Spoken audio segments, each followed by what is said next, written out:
Howdy folks, and welcome back to World of Tanks with the mighty Jingles. This is Ephemeric in the E-25. As you can see by the marks of excellence on the end of his E-25's gun barrel, he rather enjoys playing the E-25, and he does reasonably well in it. It's quite ironic actually that his name is Ephemeric.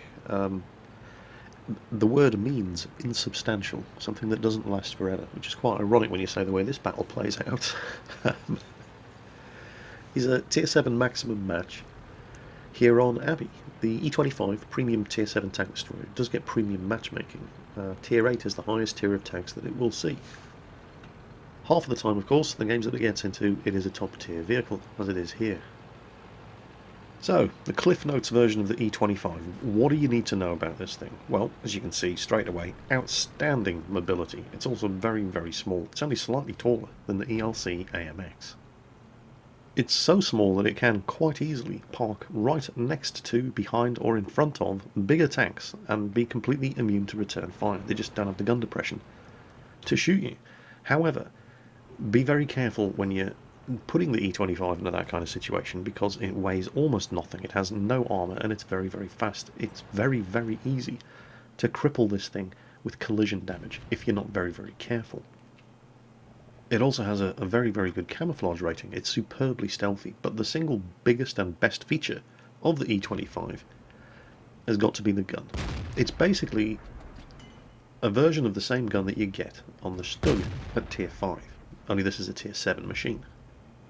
And you may be thinking to yourself, well, why would I want a Tier 7 tank destroyer with a Tier 5 tank destroyer's gun? And that's a good question, but it's not exactly the same as the gun that you get on the Stug. For a start, it fires a shot every 3 seconds. It also is one of the most accurate guns in the game, with 0.3 accuracy and 1.5 second aiming time. Look at the rate of fire of that thing. He's just demolished. He had assistance, he wasn't alone shooting at that T1 Heavy and that M6, but look at the rate of fire. The rate of fire of this thing is so fast. And don't forget, the one shot every 3 seconds, 20 rounds per minute, is without a gun rammer or improved ventilation. You can get it under 3 seconds per shot. It's just ridiculous. And one of the problems of the Stug 3 was its limited ammo capacity. While the Stug doesn't fire anywhere near as quickly as this, you could quite easily get into games where you just ran out of ammunition in the Stug 3. Now, the E-25 has like double the ammunition capacity of the Stug 3, but it fires twice as fast, so you kind of end up having the same problem. Now then, standard tactics in the E-25 are to use your... oh crap. Oh, there's a T-50 down there. He's been spotted by a T-50. Well, that's ruined that idea. Because this thing doesn't have an awful lot of health, and because it has such terrible armour, you really do want to use the... play to the advantages of your machine. Use the stealth, use the rapid rate of fire, finish off that KV-1A. There we go. Use your team to spot for you wherever possible. You want to be firing from cover every chance you get on this thing. Unfortunately, he's rapidly running out of team to support. He's thinking about going around to put some support fire into that too late. KV-1S is dead. Over on the western flank, killed by Tiger P and a Hellcat. Remember that Hellcat, by the way. Okay. Right now, that's where that Hellcat was last spotted. Over there, killing the KV-1S. Just remember that for later. Now, he keeps getting spotted in that position, shooting through the archers. Now, I think at this point he was considering going around the long way and coming up behind the Hellcat and the Tiger P that just nailed the KV-1S on the western flank. He's fast enough to do it, but there's a good chance that his team would die by the time he got there. And there's plenty of targets here for him to shoot at, so once again, support the team. Even if they're not very good, you can at least use them as distractions to allow you to put the monster rate of fire of this thing to work, while the enemy team are shooting at other things that aren't you. There goes the T-25.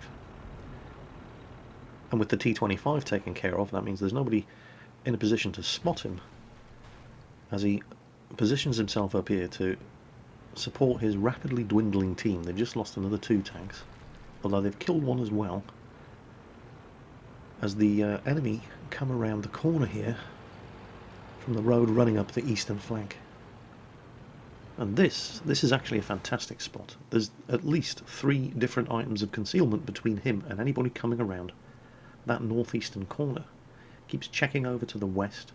That Tiger P and the Hellcat still haven't been spotted. They're taking their time coming around.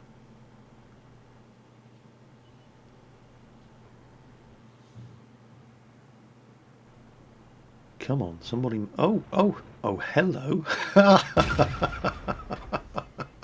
Hello, Mr. KV1. Didn't expect to see you here. How the devil are you? Look at this rate of fire. Look at that. KV1 stood no chance. And now the enemy team are pushing around. Well, it was from 3 different directions until he called the KV1, but there's a T-25 AT just popped up on the western flank. There's still no sign of the Tiger P or the Hellcat, but at least now we know where the T-25 AT is. And here come the rest of them around the north-eastern corner. Watch this rate of fire. He is now the only tank left alive on his team.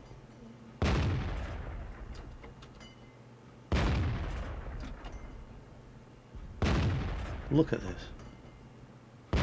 That's how quickly you can get into trouble when there's an E-25 shooting at you and you are distracted by other tanks. I mean, his team have all died, but they've served their purpose. They kept the enemy tanks' guns pointing the wrong way while he worked them over with this 75mm gun.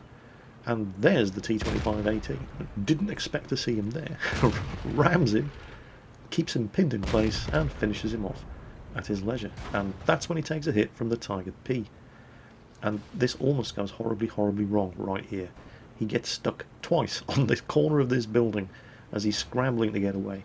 And that spot right there, just to his right, is also a bit of a tank trap. Numerous times tanks have gotten stuck falling off that balcony there, myself included.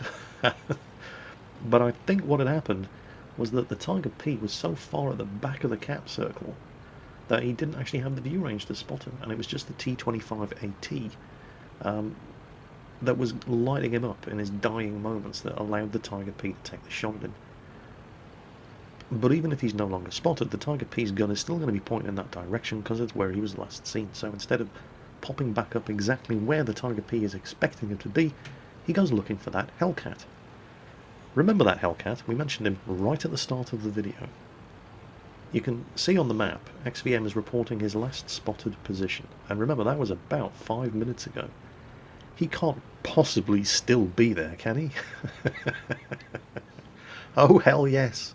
Is he AFK? Has he... No, he's not AFK. He is moving. He's just that bad.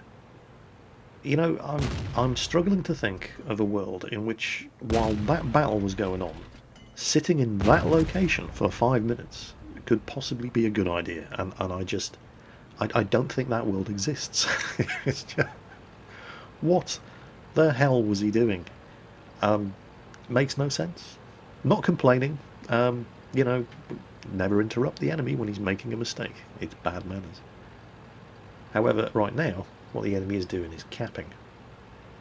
And while this is a fantastic gun on the E-25, one thing that it does not have is a lot of penetration. It is still, even though it's a very rapid firing, very accurate, very fast aiming gun, it is still essentially a tier 5 tank destroyer's gun. 150mm of penetration with regular armour piercing and 194 with APCR, and right now APCR is all he has left. He's aiming for the commander's hatch, but then he gets spotted. He lost sight of the Tiger P when he was doing exactly the right thing. Moved up to the bush, spotted him, moved back from the bush so he could fire through the bush without being seen, but he wasn't hitting him. Moved forward to reacquire the target, took shots at the commander's cap.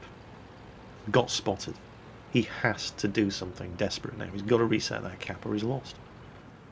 And, come on. Bingo, cap reset. Get the hell out of there. So, now what's he going to do? He's got a Pools medal already, by the way. I thought I should just point that out. He's already got 10 kills, but he can still lose this game. The Tiger P only has to hit him twice. And the Tiger P has almost 900 health, and he's got a good rate of fire on this gun, but it's only 135 average damage, and the rate of fire isn't that good. So, what would you do here? Well, you've got to keep basically doing what he's doing here.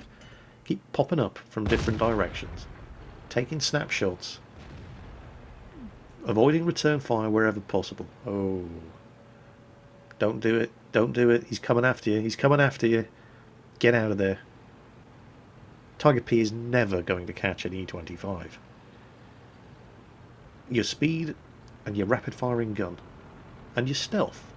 Those are your three advantages. The Tiger P's got the armour, but it's only really got the armour from the front. And it has weak spots. And this thing is accurate enough to hit those weak spots.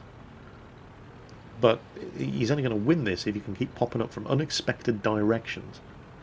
If the Tiger P was to just sit in the cap circle, he can pop up from the south, west or east, and have a 66% chance that the Tiger P's gun would be pointing the wrong way, allowing him to get a minimum of 3 shots into him before the Tiger manages to turn his gun turret around. But the Tiger P is not sitting in the cap circle. Where the hell did he go? Is he actually chasing an E-25? Surely nobody's that stupid. E-25s don't like not knowing where their enemies are. They like dictating the terms of the engagement. E-25s love fighting on their own terms. They don't like surprises. And unfortunately for Ephemeric, that's one hell of a nasty surprise. At the worst possible time, the Tiger P comes up over the ridge right in front of him with his gun pointing in the right direction. He takes a hit, it damages his ammo rack, he has to use his repair kit, and he does not stick around trying to fight it out with the Tiger P. The rate of fire on this gun is good, but it ain't good enough to kill the Tiger P before he puts a second shot into him. So he gets the hell out of there instead. And instead, he heads back to where it all started. Tiger P is in the cap circle again. Now, the view range in the E-25 is 360 meters, although he does have binocular telescope installed. The view range on the Tiger P is 370 meters. However, Ephemeric has hit him at least once in the commander's hatch, so there is a good chance he's also killed his commander, which is going to affect his view range. And there we go, binocular telescopes up, he can see him. And he's hit him in the hatch again, and he's not been spotted. He's not been spotted.